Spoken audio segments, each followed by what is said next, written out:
नमस्कार बाल दोस्तों, मैं मकवाना धर्मेश भाई जय शाला नंबर 55 की ओर से आप सभी का एक बार फिर से हार्दिक स्वागत करता हूँ।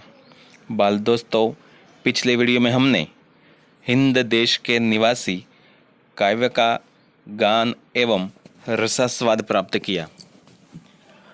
इन काव्य के आधार पर आज हम इस काव्य का स्वाध्याय समझने का प्रयत्न करते हैं। बाल दोस्तों, हिंद देश के निवासी काव्यों के आधार पर कुछ एक प्रश्नों का उत्तर हम देने का प्रयत्न करते हैं। स्वाध्याय में पहला प्रश्न है, हिंद वासियों के कैसी विविधताएं हैं। बाल दोस्तों, हमने देखा कि भारत में बसने वाला हर एक व्यक्ति हिंद निवासी है और चाहे उनकी धर्म, वेश, भाषा और बोली क्यों अलग ना हो, लेकिन उन सभी के भारत में बसने के कारण हम उन्हें भारतवासी कह सकते हैं। प्रश्न 2, माला में कौन कौन से फूल एक रूप है।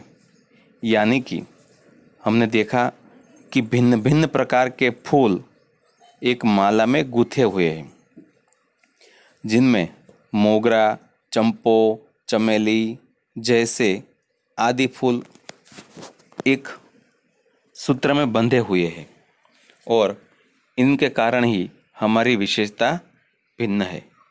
इस कविता में किन किन नदियों का उल्लेख है। बाल दोस्तों, इस कविता में हमने देखा कि गंगा, यमुना, ब्रह्मपुत्रा, कृष्णा और कावेरी जैसी नदियों का उल्लेख दिया गया है। चौथा प्रश्न है, नदियों से हमें क्या संदेश मिलता है।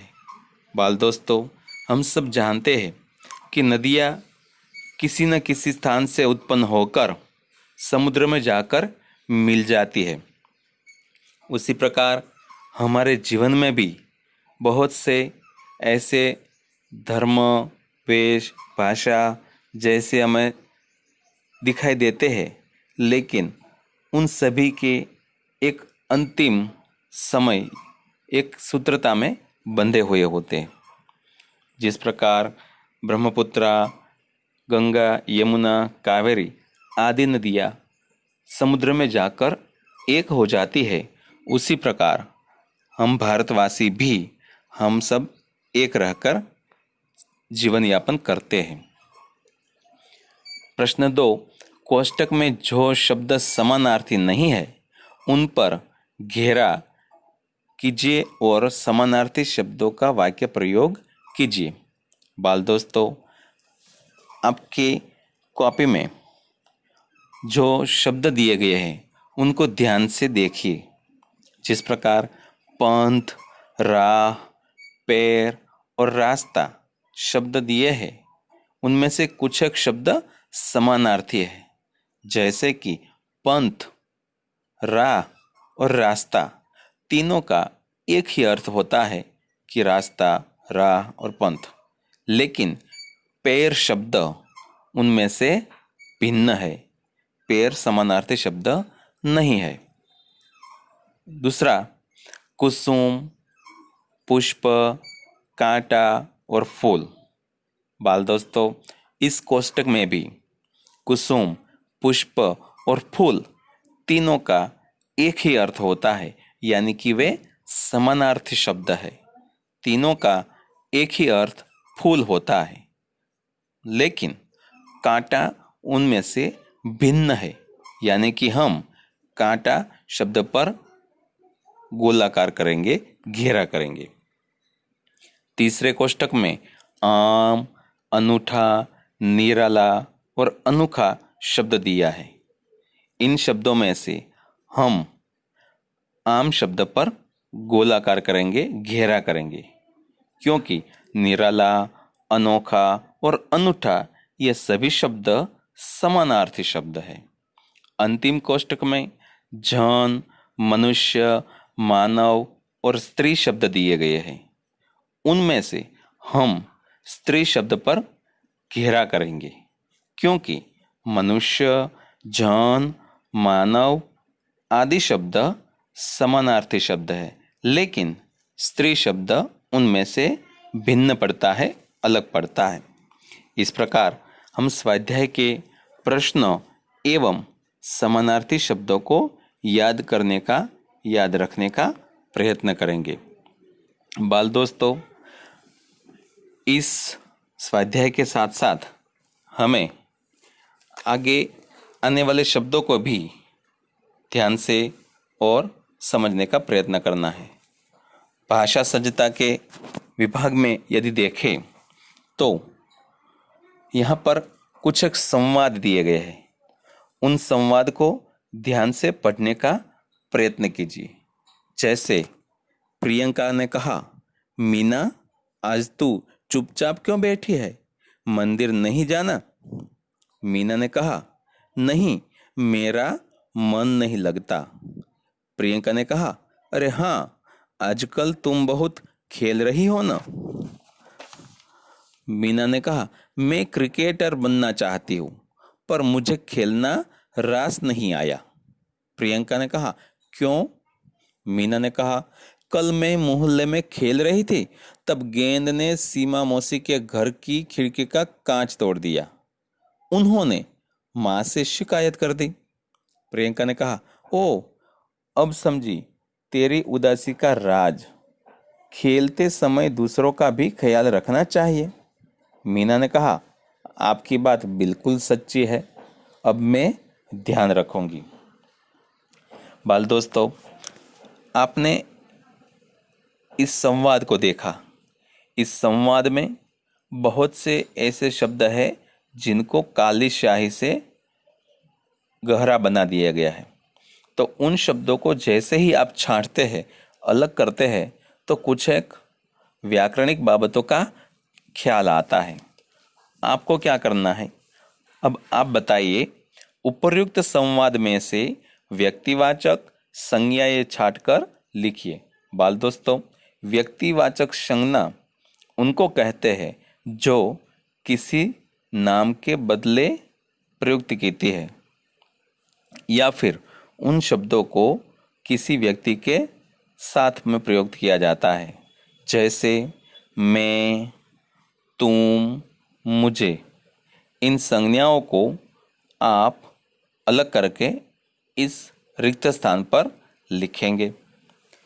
इन व्यक्तिवाचक संज्ञा शब्दों के लिए जिन शब्दों का प्रयोग किया गया है उनकी सूची बनाइए। जैसे कि हमने कहा, प्रियंका के लिए मैं, मीना के लिए तुम और सीमा मौसी के लिए उन्होंने शब्द का उपयोग इन संवाद में किया गया है। बाल दोस्तों, जब कभी भी किसी व्यक्ति को एक बार नाम से और उसके बाद उनके अलावा किसी अन्य शब्द के द्वारा प्रयुक्त किया जाता है, उनको व्यक्तिवाचक संज्ञा के रूप में जाना जाता है। तीसरा प्रश्न है, नीचे दी गई परिभाषा को पूर्ण कीजिए। जो शब्द व्यक्ति के स्थान पर प्रयुक्त होते हैं उन्हें सर्वनाम कहते हैं। आगे हमने संज्ञा देखा था। यहाँ पर जो शब्द किसी व्यक्ति के स्थान पर, यानी कि मीना, प्रियंका और मौसी के स्थान पर यदि जिन शब्दों को हम रखते हैं, तब भी वाक्य के अर्थ में कोई बदलाव नहीं होता, तो उन शब्दों को हम सर्वनाम के रूप में जानते हैं। चौथा प्रश्न है, वाक्यों को पढ़िए और बोलने वाले, सुनने वाले और अन्य व्यक्ति को सूचित करने वाले जिन सर्वनाम शब्दों का प्रयोग किया गया है उन्हें अलग छांटकर रिक्त स्थान में लिखिए। बाल दोस्तों, बोलने वाला यानी कि स्वयं, सुनने वाला यानी कि उनके सामने वाला व्यक्ति और अन्य व्यक्ति यानी कि जिनके बारे में हम बोल रहे हैं, उनके लिए जो शब्द प्रयुक्त किए जाए उनको छांटकर यहाँ पर आपको लिखना है। बाल दोस्तों, सबसे पहले मुझे बल्लेबाजी में मज़ा आता है। इस वाक्य में हम मुझे शब्द को यहाँ पर लिखेंगे। उसके बाद हम मैच जीत गए, तो इस वाक्य में हम शब्द का उपयोग करेंगे और उन्हें अलग छांटकर लिखेंगे। तीसरा प्रश्न, तुम अच्छे क्षेत्र रक्षक हो। इस वाक्य में से हम तुम शब्द को निकालकर बल्ले के स्थान पर रखेंगे। तुम्हारी गेंदबाजी का जवाब नहीं। इस वाक्य में तो आपने समझ ही लिया होगा कि कौन सा शब्द हमें अलग करना है। बिल्कुल सही, इस वाक्य में से हम तुम्हारी शब्द को अलग करेंगे। पांचवा वाक्य, वह कैप्टन है। वह कैप्टन है। इस वाक्य में से हम वह शब्द को निकालकर बल्ले के स्थान पर रखेंगे। छठा वाक्य है, उसने एक लंबा छक्का लगाया। इस वाक्य में हम कौन सा शब्द निकालेंगे? बिल्कुल सही, उसने। जो शब्द किसी अन्य व्यक्ति के लिए प्रयुक्त में किया जाए उनको हम अन्य व्यक्ति के लिए उपयोग में लाने वाले शब्द के रूप में जानते हैं। पांचवा जो मुद्दा है वह यह है कि विधानों को पढ़िए और खुद के लिए प्रयुक्त सर्वनाम शब्दों को छांटकर रिक्त स्थान में लिखिए। बाल दोस्तों, खुद के लिए यानी क्या? यानी कि वे शब्द जो कोई व्यक्ति अपने लिए प्रयुक्त में लाता है, अपने लिए उपयोग में लेता है। जैसे अब राजीव स्वयं बल्लेबाजी करने आया। बाल दोस्तों, इस वाक्य में राजीव जो है उनके साथ साथ स्वयं शब्द का उपयोग किया गया है। यानी कि राजीव स्वयं अपने आप बल्लेबाजी करने आया। तो यहाँ पर हम इस वाक्य में से स्वयं शब्द को छांटकर रिक्त स्थान पर रखेंगे। दूसरा वाक्य, मैं अपने आप चला जाऊंगा। तो इस वाक्य में अपने आप शब्द व्यक्ति के स्वयं के लिए उपयोग में लिया गया है। तो बाल दोस्तों, इस वाक्य में से हम अपने आप शब्द को अलग करेंगे। बाल दोस्तों, एक कोष्टक में इतना जानिए के अंतर्गत कुछ एक माहिती दी गई है। पुरुषवाचक सर्वनाम, जब हम बातचीत करते हैं तो कभी अपने बारे में, कभी श्रोता के बारे में, तो कभी तीसरे व्यक्ति के बारे में बात करते हैं। अतः बातचीत करते समय हम 3 प्रकार के शब्दों का प्रयोग करते हैं। उत्तम पुरुष में हम मैं, हम, मुझे, हमें आदि शब्द का उपयोग करते हैं। मध्यम पुरुष के लिए यानी कि सुनने वाले के लिए तू, तुम, आप, तुझे, तुम्हें आदि शब्द का उपयोग करते हैं। और अन्य पुरुष के रूप में यानी कि जिसके बारे में हम बात कर रहे हैं वह, वे, उसे, उन्हें आदि शब्द का उपयोग करता है। निजवाचक सर्वनाम के रूप में देखें तो कुछ सर्वनाम शब्दों का प्रयोग स्वयं के लिए किया जाता है तथा जिनसे निजत्व का या अपने आप का बोध होता है उन्हें निजवाचक सर्वनाम कहते हैं। जैसे मैं स्वयं चला जाऊंगा, मैं अपने आप पढ़ लूँगा, वह आप ही चला गया, वे खुद चले गए। बाल दोस्तों, हमने आज कक्षा 7वीं की 5वीं इकाई हिंद देश के निवासी का स्वाध्याय एवं भाषा सहजता का अभ्यास किया। अगले वीडियो में हम फिर मिलेंगे।